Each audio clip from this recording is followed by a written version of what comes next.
आज के संदेश का टॉपिक है द कंप्लीट सैक्रिफाइस, संपूर्ण बलिदान। ऐसा बलिदान जिसको देने के बाद और किसी बलिदान की जरूरत ना पड़े, ऐसा काम जिसको करने के बाद कोई और गुंजाइश ना रहे, जरूरत ना रहे, वो होता है कंप्लीट। और आज हम कंप्लीट सैक्रिफाइस की बात करने के लिए जा रहे हैं। आज हम पाक मेज में शरीक होंगे और खुदा के पाक लहू को और खुदा के पाक बदन को हम ग्रहण करेंगे। पाप करने के बाद जो इंसान था वो पूरी तरीके से दुष्ट के कब्जे में आ गया, पूर्ण तरीके से। Human was completely enslaved, completely enslaved. उसकी जो आत्मा थी वो उसके दुष्ट के कब्जे में आ चुकी थी। आत्मिक मौत के लिए अब इंसान आगे बढ़ रहा था। जब इंसान ने पाप किया उसके बाद नरक और स्वर्ग की बात होनी शुरू होती है और पाप की मजदूरी मृत्यु, बाइबल में बताती है। और पाप के द्वारा इंसान आत्मिक तौर से मर गया और वो इटर्नल डेथ के कब्जे में भी आ गया। पाप के बाद इंसान के ऊपर फिजिकल मौत भी आई। जब वो अदन की वाटिका में था, वो खुदा के साथ उस इटर्नल एनवायरनमेंट में रहता था। उसकी उम्र के दिन जो थे वो खुदा ने लिखे नहीं थे कि तू पड़ जाएगा, नहीं। यह जरूर था कि जिस दिन तू पाप करेगा उस दिन तू मर जाएगा। और फिजिकली भी पाप के बाद इंसान के जीवन में मौत आई। खुदा ने कहा तू मिट्टी से आया है और मिट्टी में ही मिल जाएगा, मिट्टी में ही मिल जाएगा। आत्मिक तौर से भी वो इटर्नल डेथ के गुलाम हो गया और शारीरिक तौर पर भी उसका शरीर मिट्टी से आया था, मिट्टी में ही मिल जाएगा। तीसरी चीज, जो उसकी सोच थी, जो उसके विचार थे, जो उसका मन था, वो भी दुष्ट के कब्जे में आ गया। खुदावंद ने देखा और कहा कि मनुष्य के मन में जो कुछ भी पैदा होता है वो पाप ही है। उसके मन से भी पाप निकलने लगा, उसकी सोचों में भी पाप आ गया और वो पूरे तरीके से दुष्ट के कब्जे में आ गया। कंप्लीटली एनस्लेव्ड हम कह सकते, पूर्ण तरीके से। और उस कंप्लीट स्लेवरी से निकालने के लिए एक कंप्लीट सैक्रिफाइस की जरूरत थी। उस पूरी गुलामी से, पूर्ण मृत्यु से, पूर्ण हार से निकालने के लिए अधूरा सैक्रिफाइस काफी नहीं था। इंसान ने कोशिश की, बहुत सी कुर्बानियां इंसानों ने दी। हम जानते हैं पुराने समय में वो कुर्बानियां देते थे, तरह तरह की कुर्बानियां देते थे ताकि उनके गुनाह जो है वो माफ हो जाए। पाप इंसान करता था लेकिन उसकी जगह पर किसी जानवर को कुर्बान कर दिया जाता था कि इसके द्वारा इंसान के गुनाह माफ हो जाए। बहुत से सैक्रिफाइसेस के बारे में हम बाइबल में पढ़ते हैं। 5 किस्म के मुख्यतः वहां पर सैक्रिफाइस थे। पहला सैक्रिफाइस था बर्न्ट ऑफरिंग, होम बलि। इंसान अपने पापों की माफी के लिए, वो पाप जो उससे अनजाने में हुए थे, जो बर्न्ट ऑफरिंग थी, वो इंसान के उन पापों के लिए दी जाती थी जो अनजाने में, जाने अनजाने में से हो गए, उनके लिए वो कुर्बानी दी जाती थी। बर्न्ट ऑफरिंग के साथ दूसरी ऑफरिंग थी जिसको सिन ऑफरिंग कहा जाता था, पाप बलि। सिन ऑफरिंग जो थी वो समस्त इस्राएलियों के गुनाहों के लिए दी जाती थी। याजक उस कुर्बानी को लेकर जाता खुदा के सामने और उसको कुर्बान करता और एक साल के लिए जो इस्राएलियों के गुनाह थे या लोगों के गुनाह थे वो मानते थे कि अब हमारे गुनाह एक साल के लिए ढांप दिए गए। यह सिन ऑफरिंग थी जो पाप पूरी कौम से हुआ उसके लिए दी जाती। उसके अलावा ग्रेन ऑफरिंग दी जाती, अन्न बलि जिसको कहते हैं। अनबली जो थी ये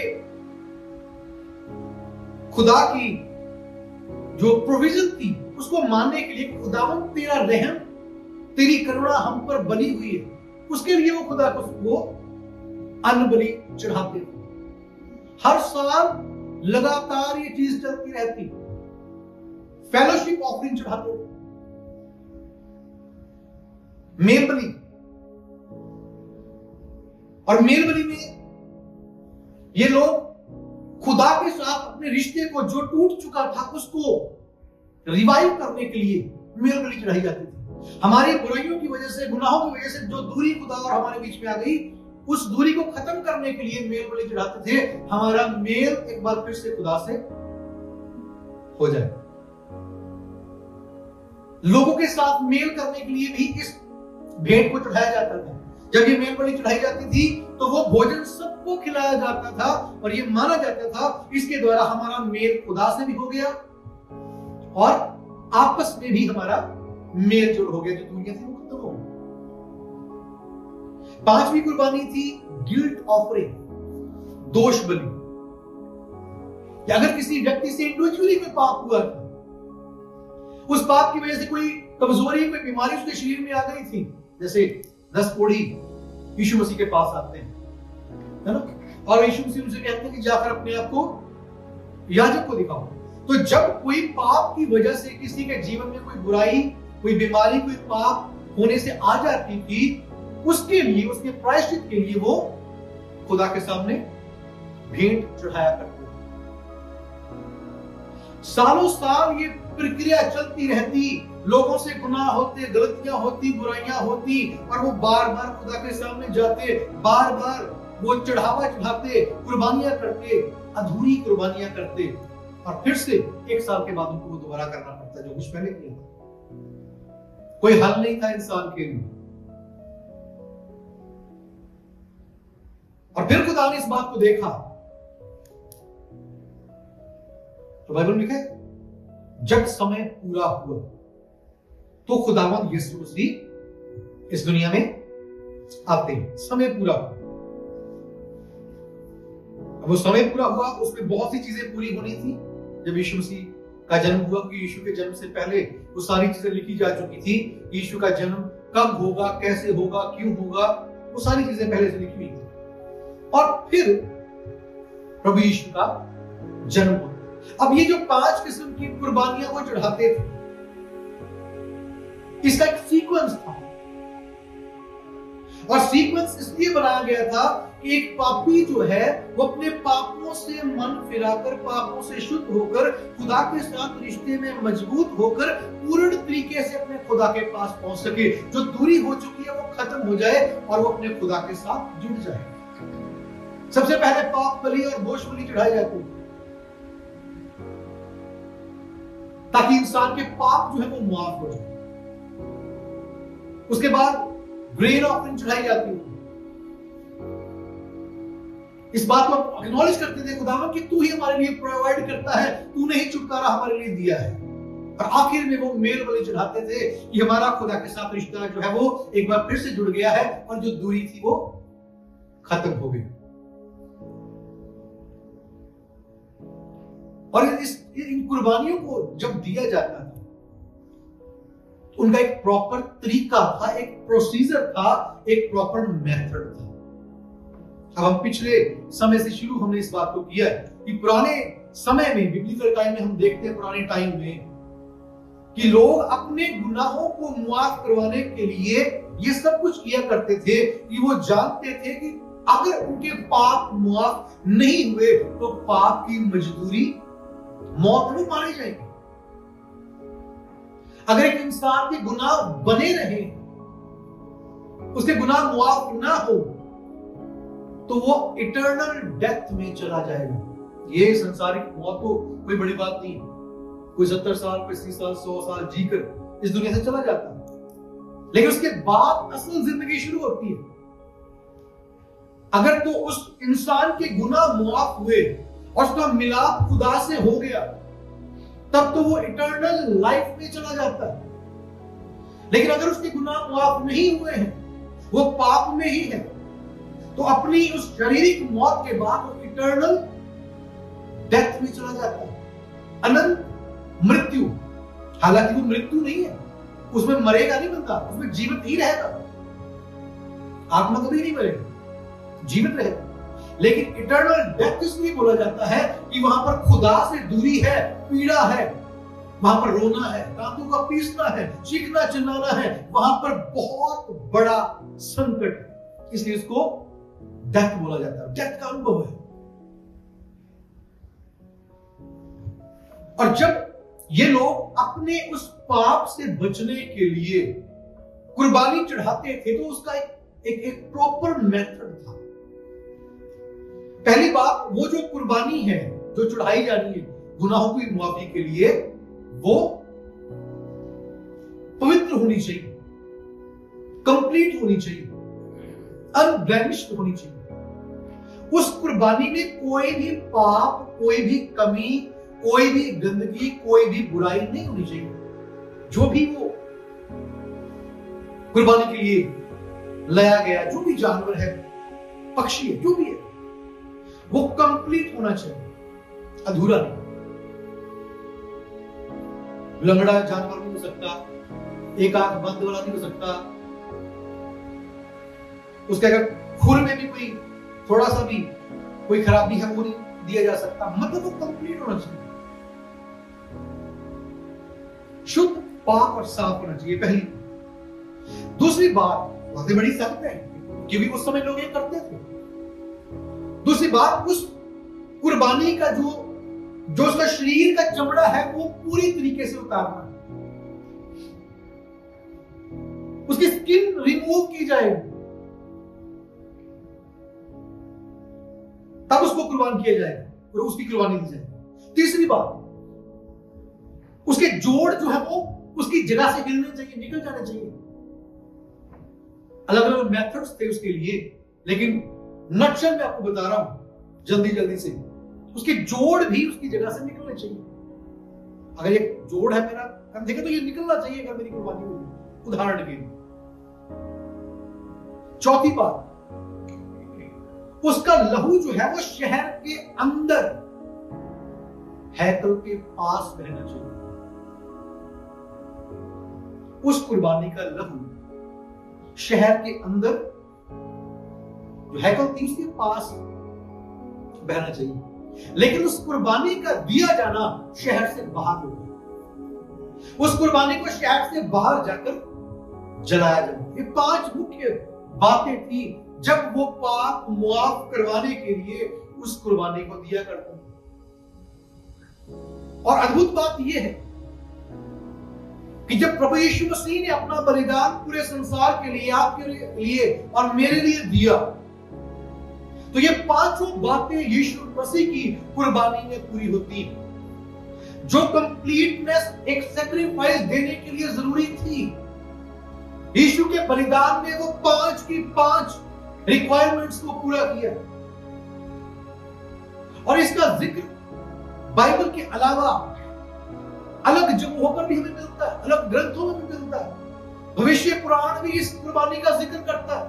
वहां पर लिखा है कि मनुष्य के मोक्ष के लिए एक ही कुर्बानी काम कर सकती है, और वो कुर्बानी, यही 5 बातें वहां पर लिखी है, वो कुर्बानी जो है वो बेऐब होनी चाहिए। उस कुर्बानी का पूरा लहू बहना चाहिए।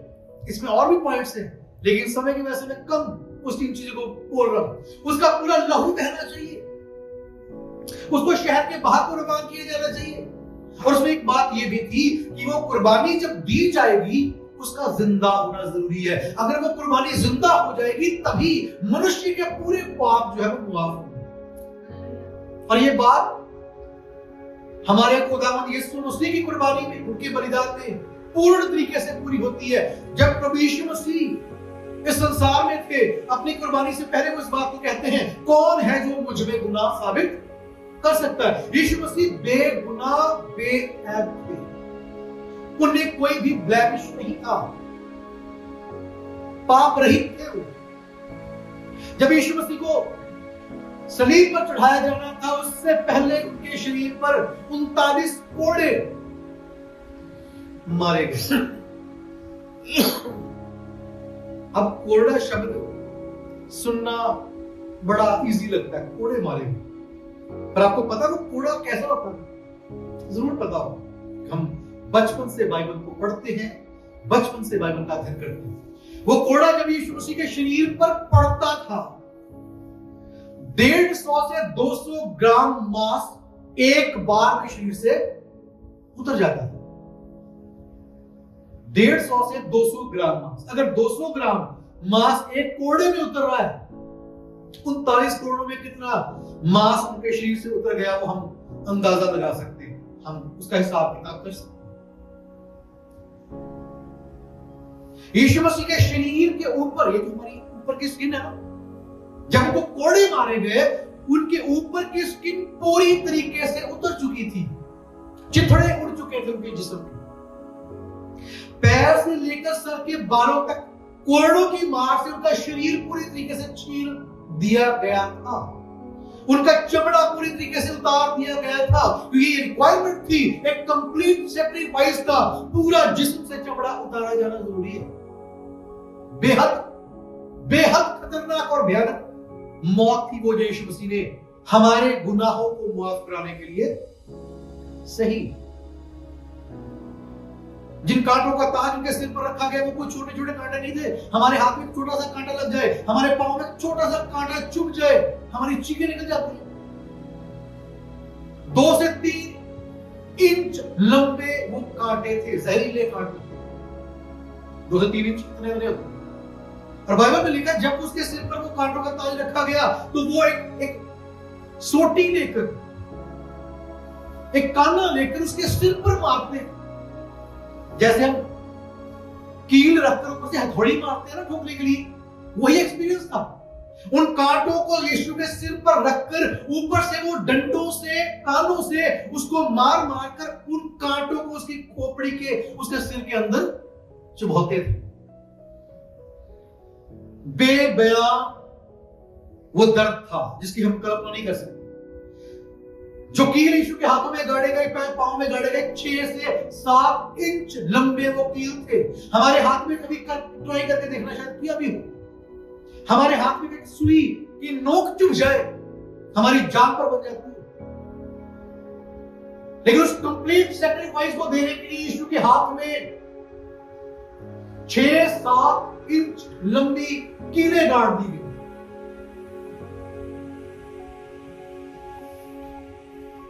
वजह क्या थी? वो हमें पाप में मरते हुए नहीं देख सकता था। उसे पता था अगर इनके लिए मैंने कुर्बानी नहीं दी तो ये सब के सब पाप में मर जाएंगे, कि पाप की मजदूरी मृत्यु है। यीशु को पता था, इसलिए उसने आपसे और मुझसे इतनी मोहब्बत की कि हमारी खातिर वो खुद इसी सलीब पर चढ़ गया। यहां पर जरूर उन्होंने उस बात को प्रेजेंट किया है सलीब के द्वारा, और हम एक अनुभव कर सकते हैं, थोड़ा सा फील कर सकते हैं कैसा माहौल वहां पर होगा। एक व्यक्ति इस लकड़ी पर, इस क्रूस पर लटकाया हुआ है, दोनों हाथों में, दोनों पैरों में कील है, उसके शरीर पर मांस नहीं है। ये बड़ी भयानक बात है। वो जो क्रूस था, जिस लकड़ी पर यीशु को लटकाया गया था, उस पर कोई रंगा लगाकर उसको साफ नहीं किया हुआ था। सर, ये नहीं था भी किसी बड़े अच्छे कारीगर ने, किसी कारपेंटर ने बड़ा अच्छा रंगा चलाकर उसे साफ किया था कि उस व्यक्ति को जिसको टांगा जाएगा उसको दर्द ना हो, उसके चुभ ना जाए वो जो उसकी सूले लकड़ी की, बल्कि जानबूझकर उस लकड़ी को बिल्कुल रगड़ बनाया जाता था। उसमें बहुत तीखी नुकीली नोकी होती थी, सूले होती थी, और जब एक व्यक्ति को उस पर टांगा जाता था तो इतनी भयानक पीड़ा होती थी। हम समझ सकते हैं एक बिना चमड़ी का बंदा ऐसी सूलों पर टांग दी जाए, उसकी क्या हालत होगी। लेकिन उस सैक्रिफाइस का कंप्लीट होना जरूरी था, और कंप्लीट होने के लिए ऐसी भयानक दर्द का सहा जाना जरूरी था। यीशु ने कहा, जब सलीब पर, बाइबल में पढ़ते हैं, भजन संहिता में हम इस बात को पढ़ते हैं कि जब यीशु मसीह को वहां पर टांगा गया, उसके जोड़ उसकी जगह से उखड़ गए। एक व्यक्ति को इस पर टांगा गया, उसके जोड़ उसकी जगह से निकल गए।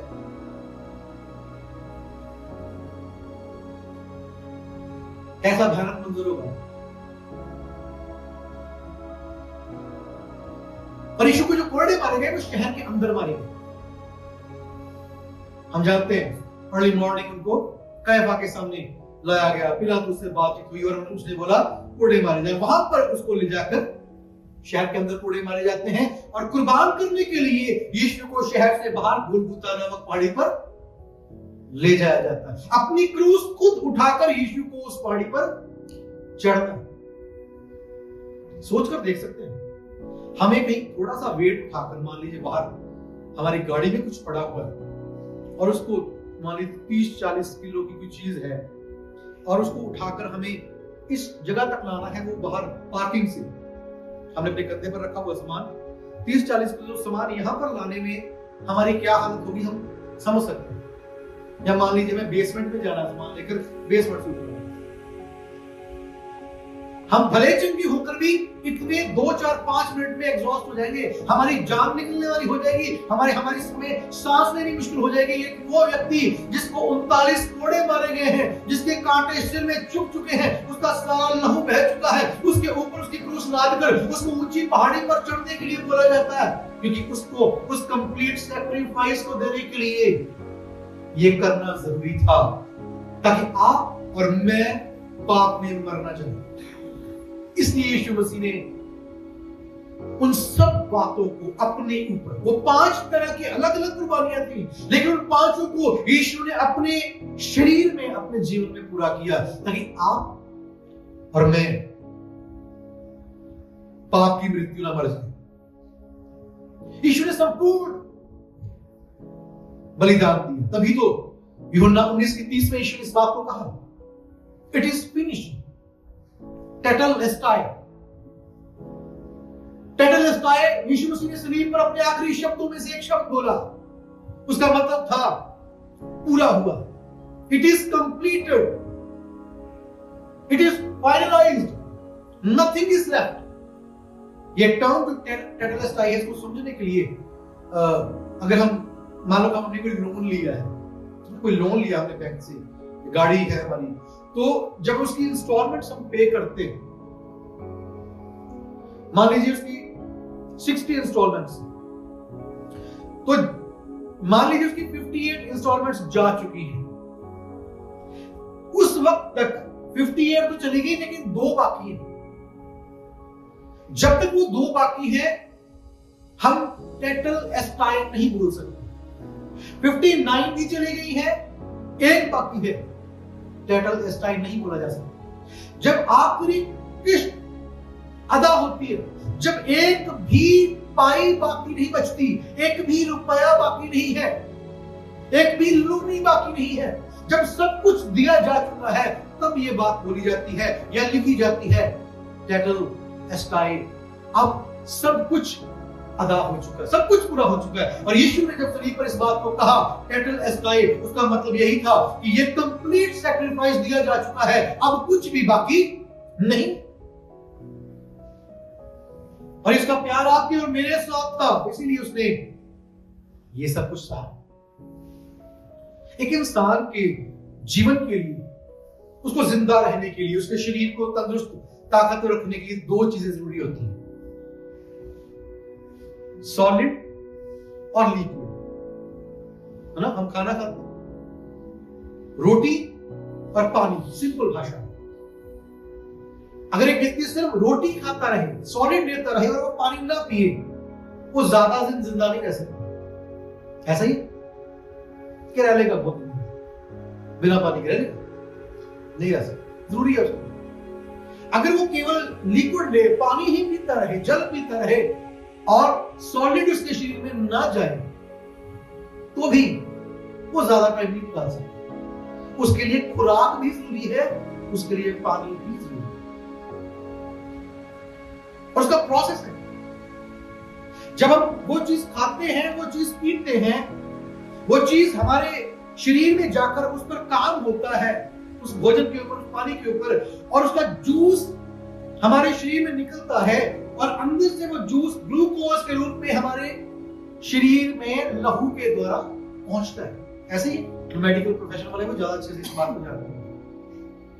उस लिक्विड की, उस सॉलिड की जो ताकत है वो हमारे लहू के द्वारा हमारे शरीर में पहुंचती है और हम ताकतवर बनते हैं। बीमारियों से लड़ने की ताकत हमें मिलती है।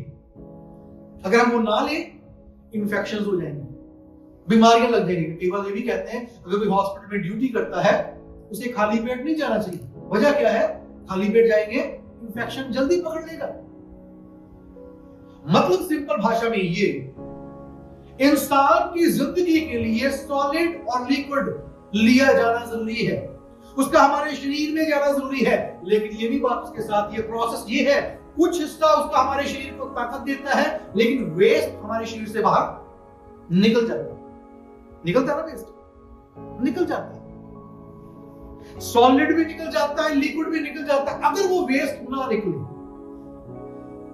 उदाहरण बड़ी मेडिकल साइंस से जुड़ी हुई है, लेकिन हम सब जानते हैं, कॉमन बंदा भी इस बात को जानता है, अगर हमारे शरीर से जो हमने इनटेक किया है सॉलिड लिक्विड, वो शरीर से बाहर निकलना भी जरूरी है। अगर नहीं निकलेगा तो क्या होगा? हम बीमार हो जाएंगे। ज्यादा देर नहीं निकलेगा, हॉस्पिटल में जाना पड़ेगा। अगर बिल्कुल ही नहीं निकल रहा, इंसान मर जाएगा, उसकी मौत हो जाएगी। क्योंकि जो अंदर गया है उसके बाद बाहर निकलना जरूरी है। ये सॉलिड और लिक्विड और कुछ नहीं है, प्रभु यीशु मसीह की देह और प्रभु यीशु मसीह का लहू है, जिसको हम पीते और खाते हैं। और जब ये हमारे अंदर जाता है, कुछ बाहर भी निकलना चाहिए।